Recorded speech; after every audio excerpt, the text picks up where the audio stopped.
Whose idea was Mortal Kombat? Well, that's what I thought me. The initial idea, I woke up, just wanted to imagery, and My name is David Mikic, and I'm a graphic artist. My name's Dan Ford, and I do sounds and music.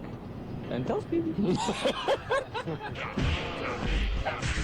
My name is Ed Boone. I'm co-designer and programmer. My name's Tony Goski, and I do backgrounds and special effects. John Vogel, backgrounds and special effects. John Tobias, and co-designer and lead artist. Steve Baran, and I'm a video artist. Our motto in Williams is always that reality's boring. Nobody wants to pay for reality. We take everything beyond reality to the point where it's, the only way to do this is through our video game. It's the perfect blending of everything. I mean, the game is fun to play. It's got good graphics, and it's got a decent backstory to it. It's easy to come up with the ideas, anybody can come up with ideas for games and stuff, but it's to actually convert something from an idea in your head into reality, into something that is a sellable product. That's where the challenge is. This is sort of the very first concept of the story. This guy here eventually became Shang Tsung.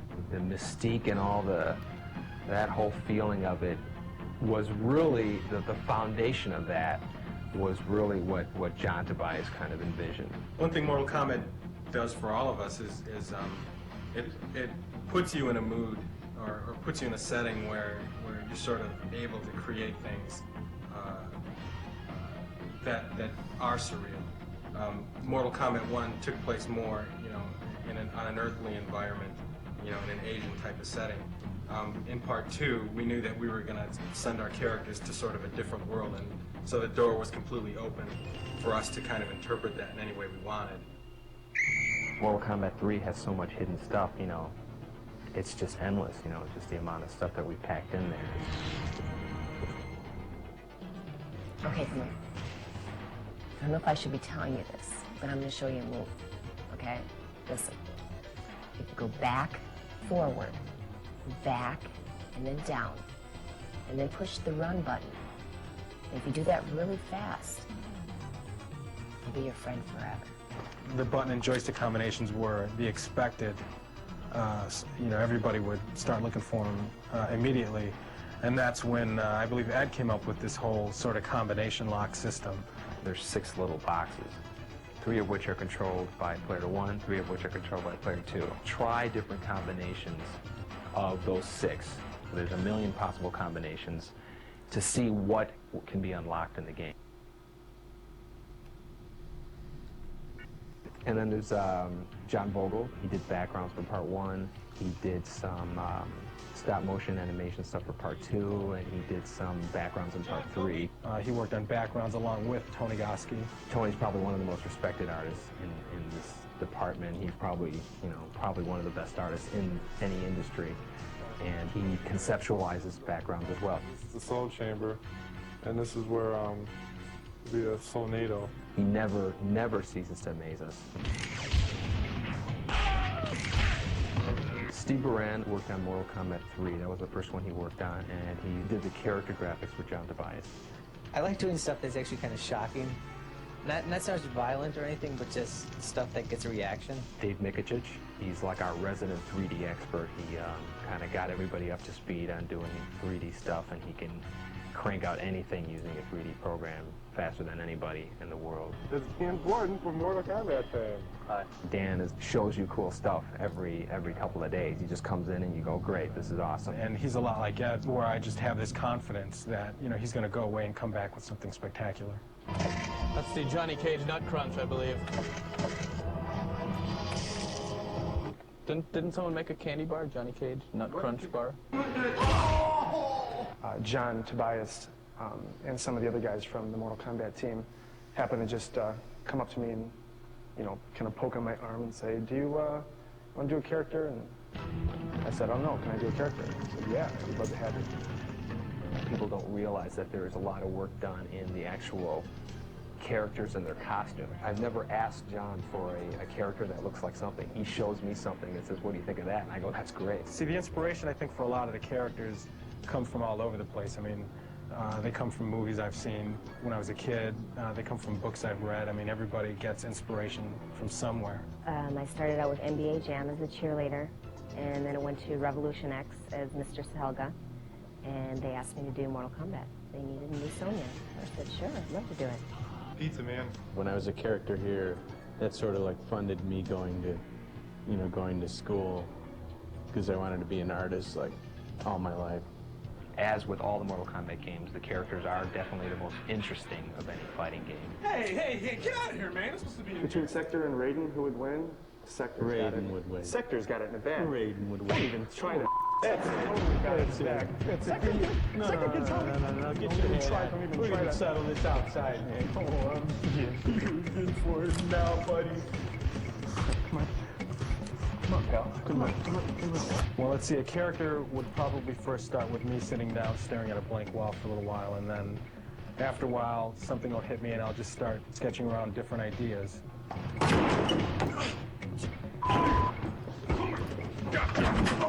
We went months and months not having names for these characters, and then we'd have these powwow sessions where everybody would kind of throw out names. Shang Tsung. Hey, Ignore Shang Tsung. Yeah. Combinations for Shang Tsung. But maybe it was a military prototype. And the other one was just like a security guard at a mall that didn't work out right. Sabat X11. There goes XLS. See, anything with X is cool. I like XLS. There it goes. Cybot? That's the bias backwards. Yeah, no, but I think it sounds cool. That does sound cool. Everybody says Sabot. That could be a good name for the robot. We're gonna have Mayo as the secret character. No Cybot. Oh man, why? DEFCON is overused. Where? Everywhere. No. I've heard that so many What? times. Yeah, every time you watch war games. Yeah, well, you know what's gonna happen? We're gonna come up with all the names. We're all gonna like them, and Ed's gonna hate every one of them. 95% of them, somebody would say a name, and then there'd be one of us, of the 5 or 6 of us, who would just, you know, have a heart attack just because they hated it so much. And then we're like, okay, I guess that's a no.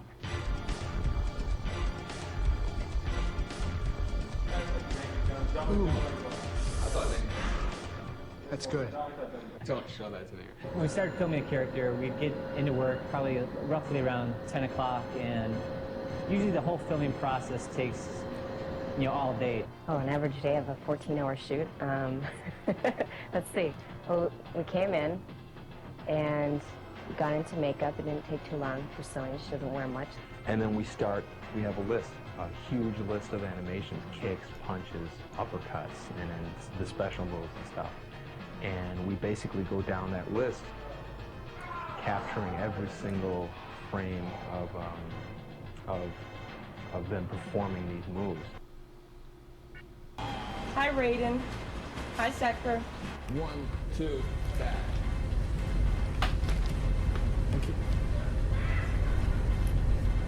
Yeah, that's good. Let's try that one. You have to do each move 8 ways. As you see, a joystick goes 8 different ways. So if I was to do a front kick, I'd have to do it frontwards, backwards, sideways, and diagonal 4 different ways. This is why we have the tape on the floor, just to keep them facing the right direction.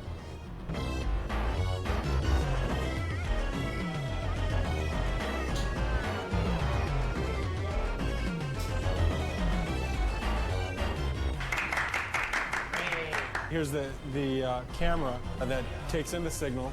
We run signals into our beta cam recorder, and we also run a signal here into our PC. And then on our PC here, we have one of our boards connected to that. And also, this is where we do the actual grabbing of frames to be digitized. You can kind of see our talent out there, and I'll really quickly grab some images of them. That's good, Tony. We're able to click through frame by frame, delete the frames we don't want, keep the frames that we do like. As a matter of fact, you know what we should do? It's shove them. We should shove them. We should have done that from day one. Somebody just push them real hard. We're just gonna all right, now the next animation, just stand there. Push.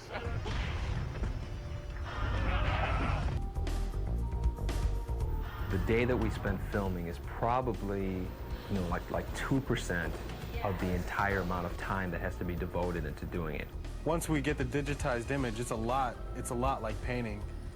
And right now we're going through a process where we sort of filter the images through. We'll grab the image and Steve Baran will start and do some Photoshop on the guy, and then we'll hand him over to Tony, who does some touch-up.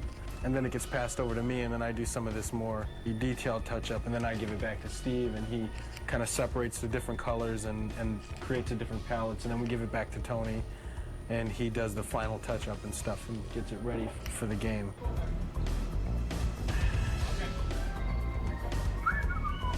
I did a drawing of this and everything.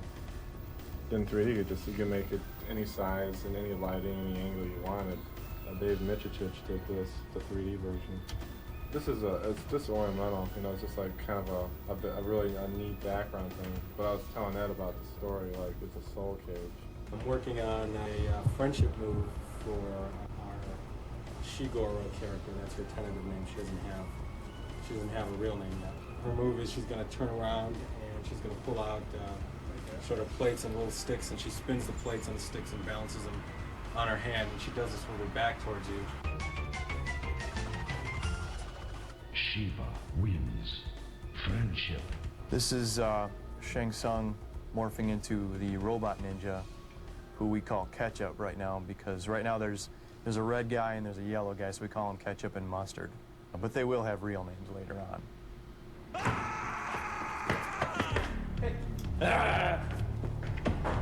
And then you know what? And then we can give them numbers, so it'll be poop on you too, you know. Right. Whatever can possibly happen in the game, you know, I have to program the game to be able to do that. As you play the game, when you first start, the computer's very dumb. It'll just stand there, it'll let you beat it up. And then as you fight the second guy, it'll get a little smarter, and then the third guy a little smarter. And it has to be progressive. It has to be something that's, you know, a smooth increase in the difficulty, because if you play the game the first time and the computer kills you, you're not going to want to play it again. There's comfort in knowing that the other person is doing their job beyond your expectations. The good thing about working with Ed is you can hand him some artwork, and you can, you know, you'll see it in the game pretty quickly. Time! You tell me time!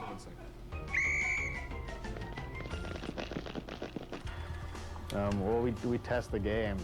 When it comes close to the time that the game is done, they have us come in and we just play it. We play them all day long and look for bugs. The difference between Mortal Kombat 2 and Mortal Kombat 3 is that they added a run button, and when you use the run button, it makes you aggressive towards your opponent. You're gonna have to keep on using the run over and over and over to attack your opponent. What we're gonna show you now is a few simple combos that'll get you started playing. A lot of characters have a simple combo with kicks, which usually involves three presses of the same button.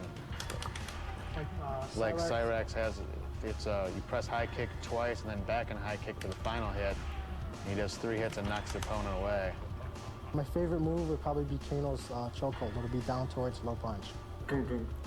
One of my favorite codes is disable blocking. Each player presses block twice when the code things come up on the screen. And it turns off blocking, so you can't be a defensive player. You have to play offensively or you're going to lose, because there's no way you can block anybody's hits.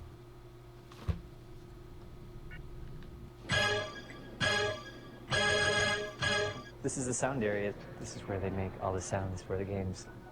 You try to imagine the action of playing the game and what the music's gonna do to like get you revved up. Ed gives me a videotape of just sort of scrolling through the backgrounds. I just look at that and try to get some idea about the kind of mood, the kind of setting that we're trying to represent. Now this one in particular, I was thinking, well, this reminds me of Mortal Kombat 2. It's got that very dark outworld feel that looks like Goro with this green thing in his mouth. Yes, I do know martial arts.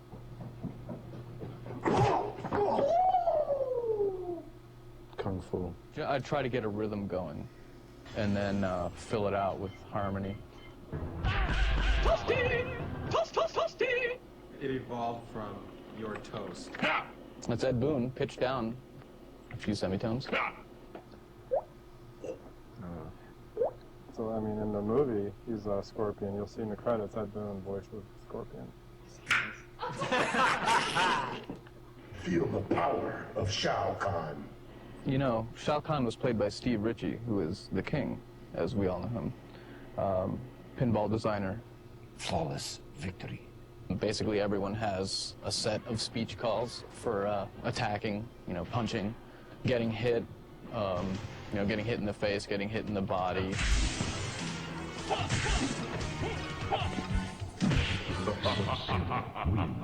We do the arcade version, which is the original one, and then after that's one's been out for about a year or so, and then they start converting it into the home platforms, that's where you get the Sega Genesis, the Super Nintendo, the PlayStation, and all that. Well, the Chicago guys send us the assembly source code, and then we go line by line and convert it into C.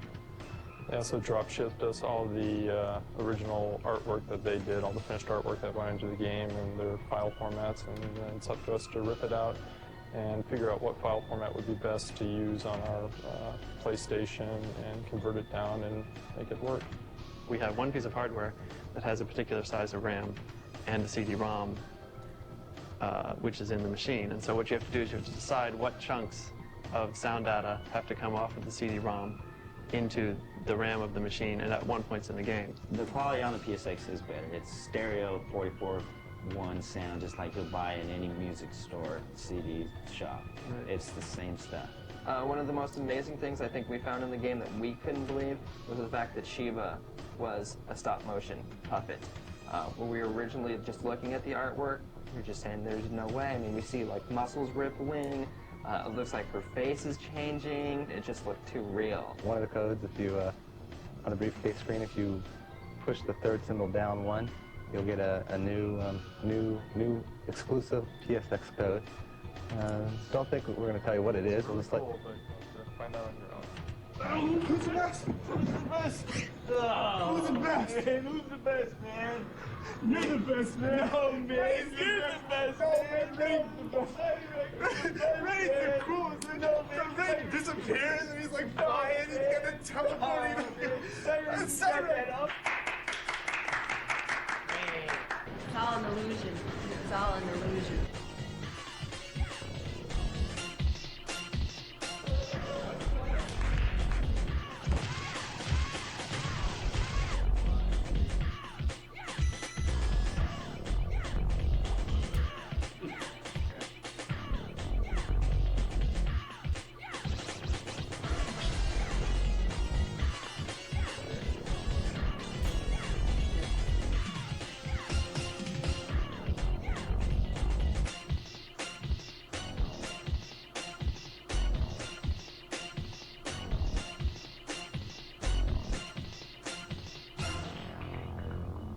Open sesame.